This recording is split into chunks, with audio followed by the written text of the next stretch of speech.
Welcome back to Passionate World Talk Radio. Educate, enlighten, entertain. And today, on Our Common Faith with Mrs. Berrah, she is going to talk about fear and how fear isolates us. Go ahead. Good afternoon. Before starting our conversation, I would like to invite you to observe a moment of silence in honor of COVID-19 victims.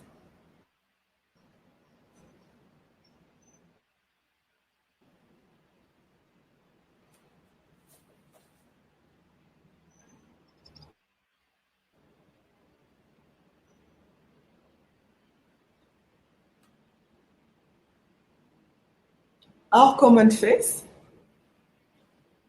Why are people so afraid?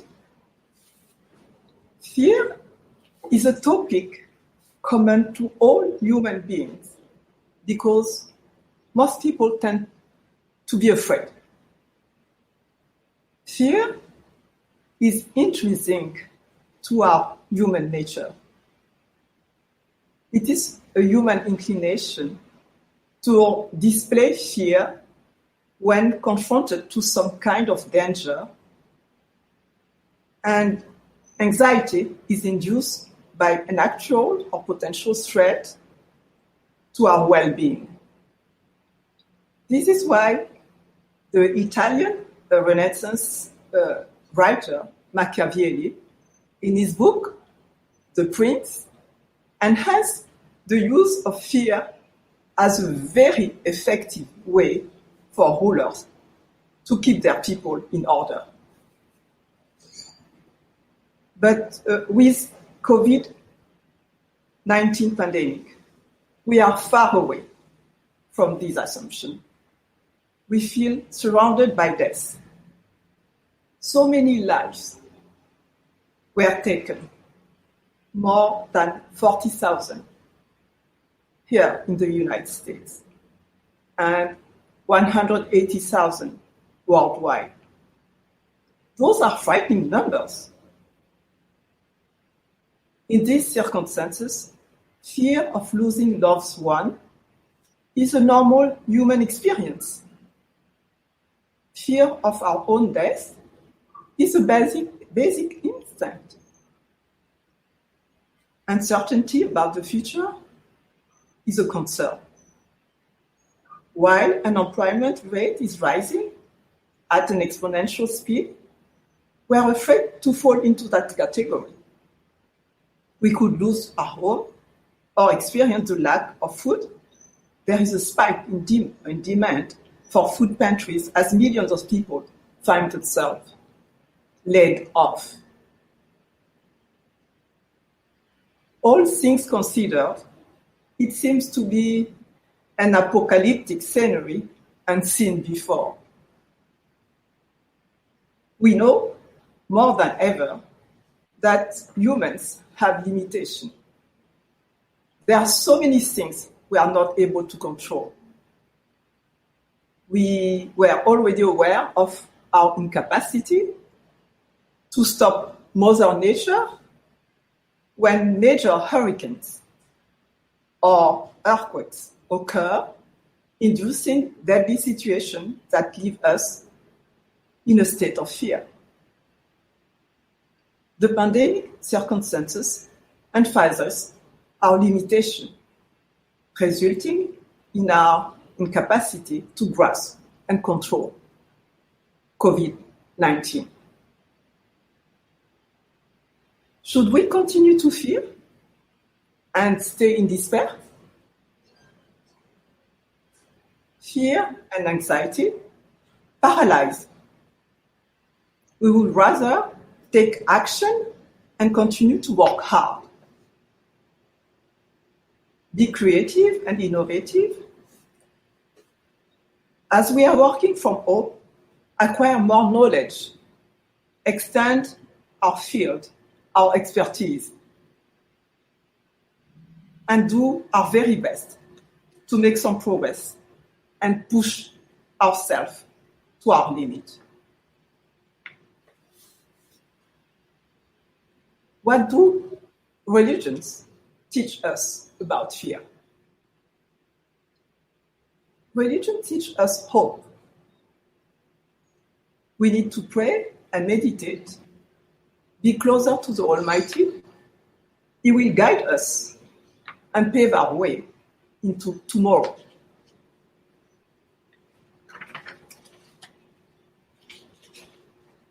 In Islam, from the Quran, Allah pours courage into our hearts. Where there is fear, there cannot be faith in God. What better source of peace and security is besides Allah? Muslims around the world did start today the holy months of Ramadan, a month of fasting, prayer, and sacrifice. We wish them a happy spiritual celebration. May the Almighty accept their prayers for the benefit of the whole world. In the Jewish faith, do not fear is repeated often in the Torah, the Jewish holy book. As big as your fear are, God is bigger still. Moses reminded constantly to the Israelites that they need not fear, for God's protective presence would be with them always. Christians put themselves under God's protection, under the shadow of His wings. They believe in God's presence in their midst. In the Bible, so do not fear. I am with you. And I sought the Lord, He answered me and delivered me from all my fears. If I cross the ravines of death, I will fear no evil, because you are with me. For Buddhism, one needs to understand fear as a wrong course and avoid it. Remove the cause of our vulnerability through finding spiritual inner refuge. As we are definitely going to die, the fear of death is not constructive. Why fear death? It is going to happen anyway. We were born, and there is a date when we are going to live this life and meet our Creator. I would like to share with you a personal experience. I was 13 years old, and I was enrolled in a Catholic boarding school. I was taking Latin classes. One day, while doing my homework, I was translating from Latin the text of Seneca, an ancient Roman philosopher. All of a sudden, I stumbled on one sentence. The meaning was, each day brings us closer to our death. I was petrified. I couldn't move for half an hour. Although I learned about death, the way he put it was, to me, a brutal revelation. After unwinding my emotion, I wrote an alarming letter to my parents.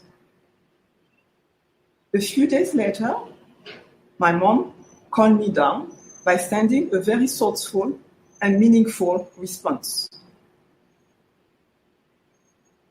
She enhances the fact that Seneca was absolutely right. This is the reason why it is paramount, she wrote, to be grateful to the Almighty for the gift of life. To start your day in prayer and meditation and ask Him to lead your way.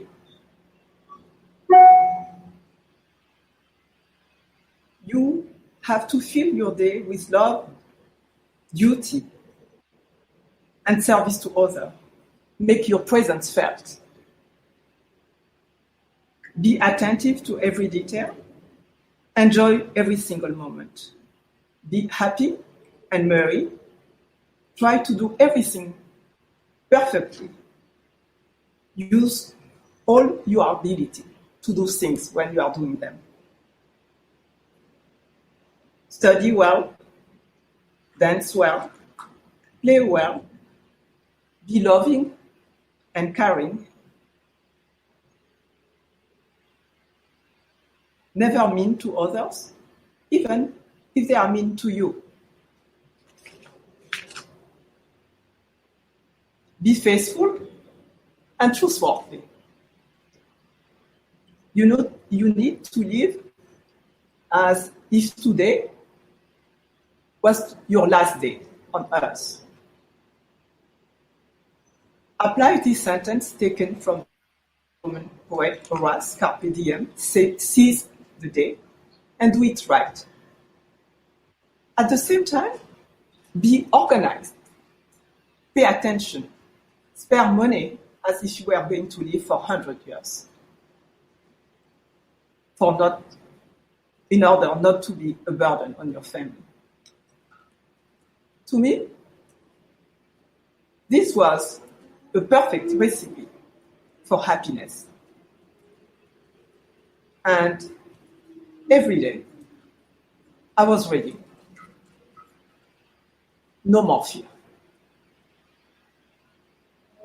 In this COVID-19 pandemic, I will recommend you to consider the positive side and strive to understand the benefits you have gained from the situation. Those are blessings that being in panic. Enjoy your family. You don't know for how long they will be with you. Sometimes, when you are laid off, your kids may celebrate. They can enjoy being with daddy and mommy, and you will also feel the same way. Try to take the best of this difficult situation. I was blessed to share my life with my husband, who embraced the same principle. And I would like to end with the last paragraph of his memoir, A Dream for Peace.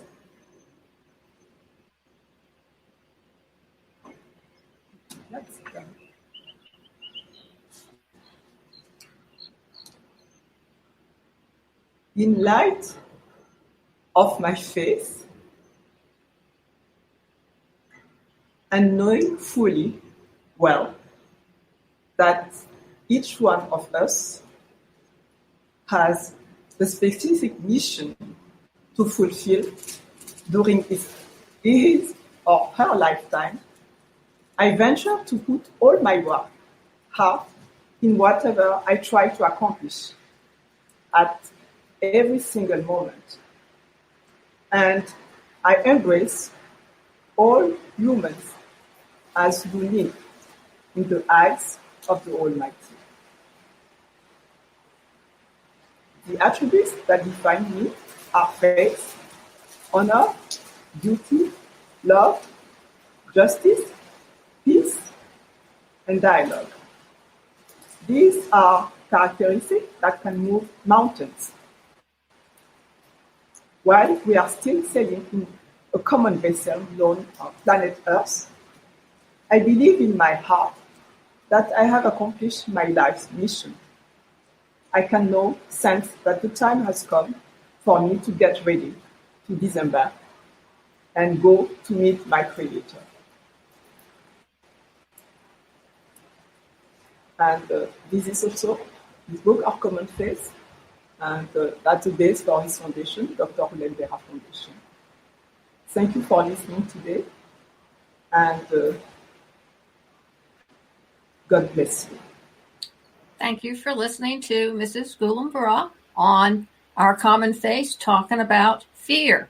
Hold up the book. There you go. A Dream for Peace, that was written by her husband, Dr. Berrah. It's a good book. You ought to read it. And you can find it on Amazon. Show the other one, Our Common Faith, that he wrote. This way. Okay.